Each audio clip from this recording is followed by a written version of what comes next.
You know the thing, with all the uncertainty in the world and in the future, reading the news nowadays really makes me feel like we're cooked. But yeah, today actually I want to talk about news, I want to talk about journalism and telling stories. But first, let me tell you really quickly about my own story. I am a journalist. Actually, I try my best to be one, which is a challenge by itself nowadays. You know, I have a very different background because I studied both a bachelor and a master in management engineering, and only after that I finally started the path I've always dreamed, which is journalism. I studied another master in this institution that is forever in my heart, the University for Peace, and then I landed my first position for a media outlet specializing in organized crime. It was amazing, I learned so much and I enjoyed everything I did with them. And then what? Well, I faced the reality of job hunting. How many of you are familiar with it? It is in that reality that at some point I decided to start my own reporting project, Hampa Stories. Well, enough about me. I mentioned job hunting, and I imagine that many of you have experienced how brutal it has become. If I think about the journalist sector, actually there are crumbles left in terms of money, in terms of funding, in terms of job positions available. And then there is another thing that I think it's not valid just for journalism, but for many sectors. How many of you have sent countless job applications without ever receiving an answer back? Truth is, AI is now part of the hiring process, very often doing the first selection of applications. And applying for a job requires time, and time is money, right? So we put effort to tailor our resume, prepare a good story for the cover letter, sometimes filling forms with more answers, to not even receiving a feedback. And so what do?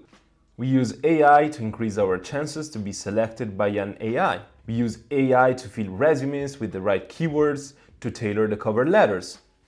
So we use AI to be evaluated by an artificial intelligence and maybe having the chance to finally talk with a human and show who we are.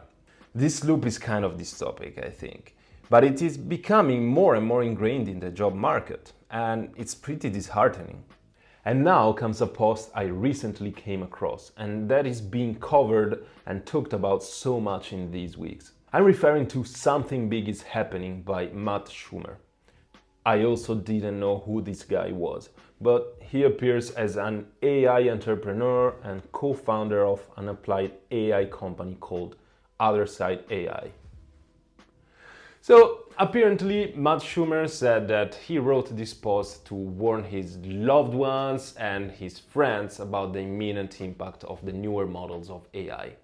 He says that the exponential improvements of the latest versions of AI are closer and closer to basically impact most of the white-collar jobs, especially entry-level positions.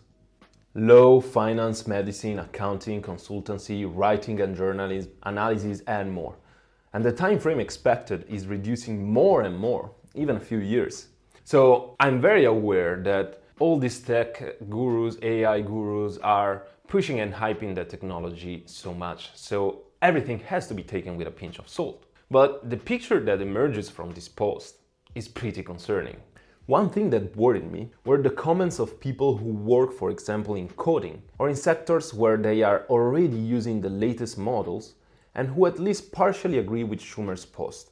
So I started to wonder, if this was actually all true, what does it mean for us? Shumer's main suggestion is to adopt and use the latest models of AI with paid subscriptions to learn and be prepared for what's coming. Now, I have a few considerations regarding this. First, we can't forget the environmental impact of AI.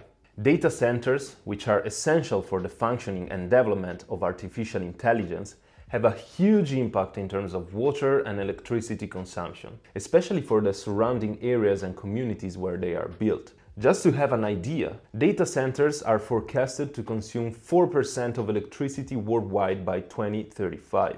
And with these projections, the current energy infrastructure cannot guarantee to sustain their level of consumption. So we have to remember that every prompt we put in ChatGPT or Claude has an environmental impact. And with the climate crisis already happening, is this the right way to go? Now, I have another consideration that I want to make before fully focusing on journalism and storytelling. And I want to talk about our current systems of knowledge on which digital technologies are built. Comes to my mind a fantastic reading I did for a class at the University for Peace, Whose Global Village, from Ramesh Srinivasan. Mind that, this book was written in 2017, but I think that the concepts are even more true and actual today. Srinivasan reminds how the digital revolution occurring in the last decades, and that is now happening at an even faster pace with AI, is shaped by a limited number of private corporations, mostly coming from North America. So they shape this revolution according to their interests. It has profits and agendas. Basically, we receive technology labeled as innovation with a top-down approach. In fact, we must acknowledge that the way technology is built reflects a specific set of values and practices on how knowledge is created. And this comes from the Enlightenment era in the West, which since then has privileged storing, classifying, basically treating knowledge as a static set of objects to be managed. Now, algorithms and databases are the natural evolution of this approach. And so AI models, learning from these huge amounts of data, they will incorporate certain biases and a specific set of values and approaches on how to treat knowledge. So how many cultures and perspectives are being left out? Secondly, if these technologies are in the hands of a restricted number of techno-oligarchs and AI is going to substitute so many jobs, who is going to benefit from the supposed AI revolution? Translated, who is going to profit? And now, after a long rant, I can finally reach the point of this video. I will talk from the perspective of my field, journalism, and in general, from the perspective of jobs that requires a level of, let's say, human creativity. Because AI might, or maybe it already did reach a level of writing articles on the latest current events or analyzing facts, but there will always be a factor missing: interaction. And this is something missing in the approach of treating knowledge as static, as a classified set of information. From my limited experience, the way to understand the world and to really conduct a journalist's job is through human interaction. You need to talk with people, you need to hear their perspectives, you need to see their realities. Actually, even better, it is people who should tell their stories.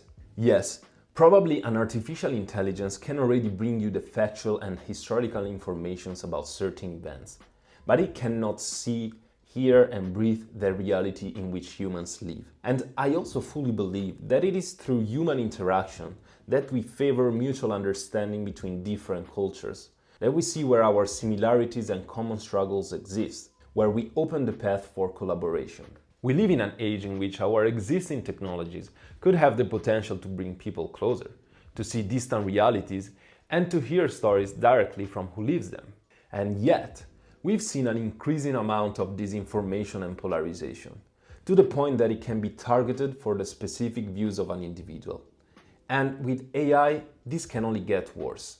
So, if the artificial intelligence revolution will engulf really most of the journalist world, what will it bring? Lower costs and less salaries to be paid by the owners of media?